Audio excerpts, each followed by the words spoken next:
Viewers, मैं हूं आपकी मेंटोर उम्मे उमैन रहमान और ईडन ऑफ लर्निंग में आप सबको खुशामदीद। आज का जो हमारा टॉपिक है वो है हाइपोथेसिस के हवाले से। सबसे पहले हम ये देखेंगे कि हाइपोथेसिस होता क्या है। हाइपोथेसिस जो होता है ये एक प्रोविजनल या टेंटेटिव गेस होता है जिसको एक रिसर्चर ने प्रूव करना होता है। ठीक है, ये रिसर्चर का एक सपोजिशन होता है जो बाद में थ्योरी की शक्ल भी इख्तियार कर सकता है अगर इसको प्रूव कर लिया जाए। ठीक हो गया। उसके बाद हम देख लेते हैं कि कैरेक्टरिस्टिक्स ऑफ हाइपोथेसिस क्या होनी चाहिए, मतलब एक हाइपोथेसिस में कौन कौन सी खूबियों का होना ज़रूरी है। हाइपोथेसिस जो है वो ऐसा होना चाहिए जिसको हम वेरीफाई कर सकें। ठीक है, हाइपोथेसिस ऐसा होना चाहिए जिसको हम टेस्ट कर सकें। ठीक हो गया। हाइपोथेसिस में इतनी फ्लेक्सिबिलिटी होनी चाहिए कि हम इसे अपनी रिसर्च के अकॉर्डिंग एक्सेप्ट या फिर रिजेक्ट कर सकें। ठीक है, हाइपोथेसिस जो है उसको किसी नेचुरल लॉ को बिल्कुल भी रिजिस्ट नहीं करना चाहिए, मतलब कुदरती तौर पे जो चीज़ें हैं ना उनके खिलाफ ना हो हाइपोथेसिस आपका जो है। ठीक हो गया। और हाइपोथेसिस की सबसे बड़ी खूबी ये है कि हाइपोथेसिस को ट्रू होना चाहिए, ये नल नहीं होना चाहिए। अगर आपने रिसर्च कंडक्ट करनी है तो फिर आपके हाइपोथेसिस का ट्रू होना बहुत ज़रूरी है, मतलब दो वेरिएबल्स के दरमियान जो है वो रिलेशनशिप की मौजूदगी बहुत ज़रूरी है। उसके अलावा जो सबसे बड़ी खूबी एक हाइपोथेसिस की है वो ये है कि हाइपोथेसिस जो है उसका स्कोप लिमिटेड होना चाहिए, नैरो होना चाहिए। क्यों? क्योंकि नैरो स्कोप को डील करना, उसके साथ कोप करना बहुत ईजी होता है बनिस्बत वाइडर स्कोप के। ठीक हो गया। अगर पेपर पॉइंट ऑफ व्यू से देखा जाए तो हाइपोथेसिस की करैक्टरिस्टिक्स जो हैं वो इतनी ज़्यादा इंपॉर्टेंट नहीं है, लेकिन इंटरव्यू के हवाले से ये बहुत ज़्यादा इंपॉर्टेंट क्वेश्चन है, तो मैंने सोचा आप लोगों के साथ ज़रूर डिस्कस करूँ। एक बार आप लोगों की नज़रों से निकला होगा तो इंटरव्यू में फिर आपको प्रॉब्लम नहीं होगी। अब इसके बाद हम देख लेते हैं फॉर्म्स ऑफ हाइपोथेसिस। जो हाइपोथेसिस की मोस्ट वाइटल फॉर्म्स हैं ना तीनों, वो हैं डिक्लेरेटिव, ठीक हो गया, प्रिडिक्टिव और क्वेश्चन फॉर्म। अब इनको मैं फर्दर आपको एक्सप्लेन कर देती हूँ। डिक्लेरेटिव फॉर्म क्या होती है? डिक्लेरेटिव फॉर्म ये होती है जिसमें हम किसी भी हाइपोथेसिस को सिंपली जो है एक्सप्लेन कर देते हैं, बता देते हैं। जैसे डिक्लेरेटिव सेंटेंसेस होते हैं। ठीक है, मतलब जिस हाइपोथेसिस को हम डिक्लेरेटिव सेंटेंसेस के थ्रू बताते हैं ना, वो हमारी डिक्लेरेटिव फॉर्म ऑफ हाइपोथेसिस होती है। जैसे हम ये बता दें कि मोटिवेशन जो है उसका बच्चों की लर्निंग पे बहुत पॉजिटिव इम्पैक्ट पड़ता है, तो ये डिक्लेरेटिव फॉर्म हो जाएगी।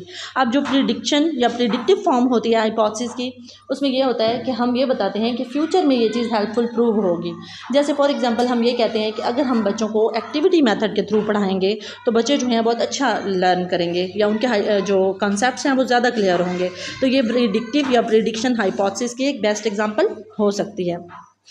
उसके अलावा अब हम ये देखते हैं कि what is question form of hypothesis. जो क्वेश्चन फॉर्म है उसमें ये होता है कि आपका जो भी हाइपोथेसिस है ना, आप उसको क्वेश्चन के फॉर्म में लिख लेते हैं। जैसे हम कहते हैं is there any relationship between ice cream and your flu, या हम ये कह देते हैं कि क्या एक्टिविटी मेथड का बच्चों की मेंटल डेवलपमेंट पे कोई असर पड़ता है। ठीक है, मतलब क्या, कौन, कैसे, कब, इस तरह के वर्ड यूज़ करते हुए और सवालिया अंदाज में जब हम किसी हाइपोथेसिस को डिक्लेयर करते हैं तो वो क्वेश्चन फॉर्म ऑफ हाइपोथेसिस कहलाती है। जी, अब इसके बाद हम देख लेते हैं कि हाइपोथेसिस की टाइप्स कौन कौन सी होती हैं। सबसे पहले हम ये देख लेते हैं कि नल हाइपोथेसिस क्या होता है। जो नल हाइपोथेसिस होता है वो ये बताता है कि दो वेरिएबल्स के दरमियान कोई रिलेशनशिप मौजूद नहीं है। इसको ज़ीरो हाइपोथेसिस भी कहते हैं और नेगेटिव हाइपोथेसिस भी इसको कहा जाता है। अच्छा, अब उसके बाद हम देखते हैं व्हाट इज़ अल्टरनेट और रिसर्च हाइपोथेसिस। जो मोस्ट इंपॉर्टेंट हाइपोथेसिस है ना किसी भी रिसर्च में, वो होता है हमारे पास रिसर्च हाइपोथेसिस या अल्टरनेट हाइपोथेसिस। अब रिसर्च हाइपोथेसिस हमें ये बताता है कि किसी भी दो वेरिएबल्स के दरमियान जो रिलेशनशिप है वो मौजूद है। अब इसकी डिग्री जो है वो -1 से +1 तक हो सकती है। अच्छा, अब कुछ लोग अल्टरनेट हाइपोथेसिस को, रिसर्च हाइपोथेसिस को सेम समझते हैं। ठीक है, ऐसा नहीं होता।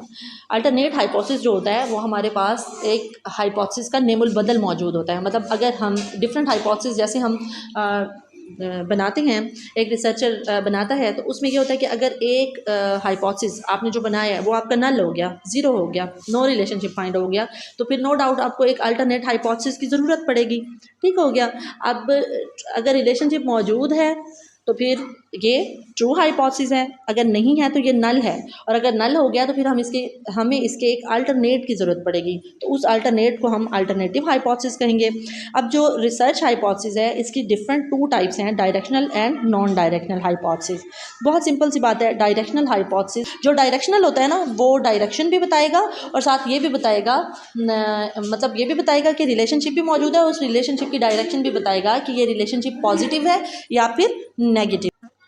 और जो नॉन डायरेक्शनल हाइपोथेसिस होगा वो जस्ट हमें रिलेशनशिप तो बता देगा लेकिन उसकी डायरेक्शन नहीं बताएगा, पॉजिटिव है या फिर नेगेटिव है। मतलब अगर हम ये कहते हैं कि मोटिवेशन के फैक्टर से बच्चों में एक चेंज आता है, उनके बिहेवियर में चेंज आता है, तो ये नॉन डायरेक्शनल हाइपोथेसिस होगा।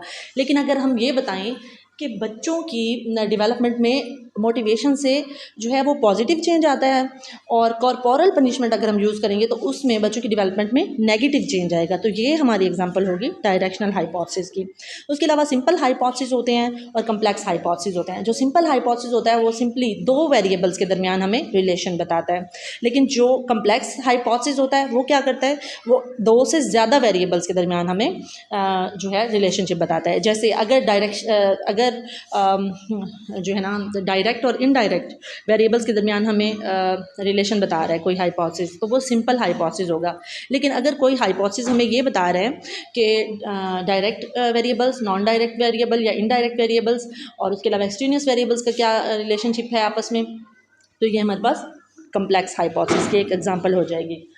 अच्छा, अब उसके बाद देख लेते हैं लॉजिकल हाइपोथेसिस क्या होते हैं। लॉजिकल हाइपोथेसिस वो होते हैं जिसको हम अपनी कॉग्निटिव एबिलिटीज़ को यूज़ करते हुए बनाते हैं, और ये क्वालिटेटिव इन नेचर होते हैं। ठीक है, हम अपनी जहानत से, अपने जहन को यूटिलाइज़ करते हुए, ठीक है, अपनी इंटेलिजेंस को, अपने आईक्यू लेवल को, अपने लॉजिक्स को यूज़ करते हुए जो हाइपोथेसिस बनाएंगे, ये क्वालिटेटिव इन नेचर ही होगा क्योंकि इसमें हमारी सब्जेक्टिव अप्रोच होगी और हम इसे डिस्क्रिप्शन में लिखेंगे, तो इस तरह का हाइपोथेसिस जो है वो लॉजिकल होता है। जबकि जो होता है ना हमारे पास इसका अपोजिट साइड स्टैटिस्टिकल हाइपोथेसिस, जो स्टैटिस्टिकल हाइपोथेसिस होता है वो क्वांटिटेटिव इन नेचर होता है और इसको हम मैथमेटिकल जो मेजरमेंट्स होती है ना उसमें शो करते हैं। मतलब क्वालिटेटिव रिसर्च जो होगा उसके साथ स्टैटिस्टिकल हाइपोथेसिस डील करता है। जैसे हम मैथमेटिकल वैल्यूज़ में मीन मेडन एंड मोड के थ्रू कोई हाइपोथेसिस जो है उसको मतलब डिस्क्राइब करते हैं, तो वो हमारा स्टैटिस्टिकल हाइपोथेसिस हो जाएगा।